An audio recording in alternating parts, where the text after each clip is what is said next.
Hi, I'm Joe Ovsenek, President and CEO of P2 Gold, Inc. At P2 Gold, we're focused on advancing our Gabbs gold-copper project in Nevada through feasibility to production as quickly as possible. And management is aligned with shareholders owning over 16% of the company.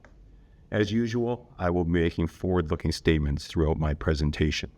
P2 Gold's Gabbs project's located in Nevada, what we consider one of the top-tier mining jurisdictions in the world. Great infrastructure. We have a paved highway running through the northwest corner of the property. We're about a 2-hour drive from Reno, and we're about a 45-minute drive from Hawthorne in the lower left, and that's where we have our office.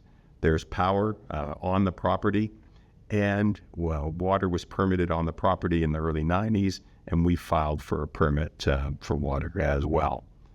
Most importantly, we have an excellent mineral resource. We have 1.16 million ounces of indicated gold equivalent and a further 2.29 million ounces of inferred gold equivalent. And this is made up of roughly 2 million ounces of gold and just under 900 million pounds of copper. We currently have a drill on the property. We're infill drilling, looking to convert the inferred up to in the indicated category so it can be used in a feasibility study.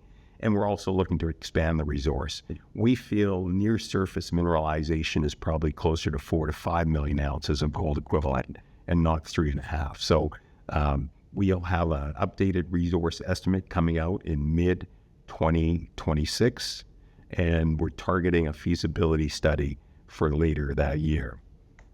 Now, if one question we get asked is, if Gabbs is so great and you have this infrastructure, why hasn't it been mined? And the reason is, it's a great question, because the reason is the mineralization. The upper part of the ore body is oxide mineralization, and traditionally what you do is you heap leach that gold mineralization. Unfortunately, when you have copper mixed in with the gold, copper consumes a lot of cyanide, interferes with your recovery of your gold, and raises your cost because of all the cyanide used. Essentially, the project's not economic.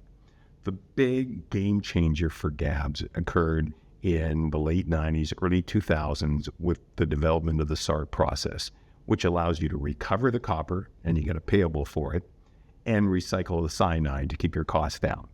So using the SART process, we are now in feasibility study. We expect to get that completed by late 2026 and then push on hard through to production in 2028. That's our target for production. Now, economics-wise, we completed a preliminary economic assessment on Gabbs in October of this year. We used base case metal prices. If you take a look at the middle column on the slide, $23.50 gold, $29 silver, $4.50 copper. Gold and silver are probably roughly half of where they are today.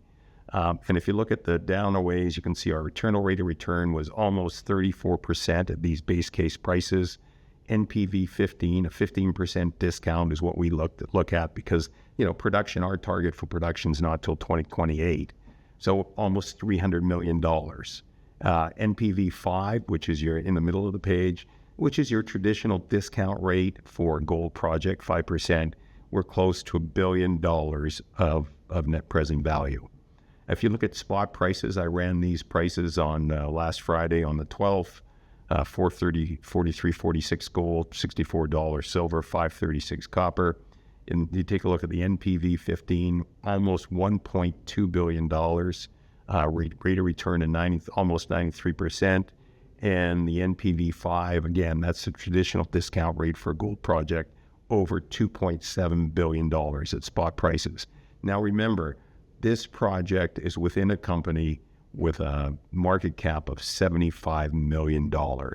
So there's an incredible amount of room for upside in our share price as we move this project from feasibility through to production, which is targeted for 2028. Now, here's the management team. We've worked together for a lot of years.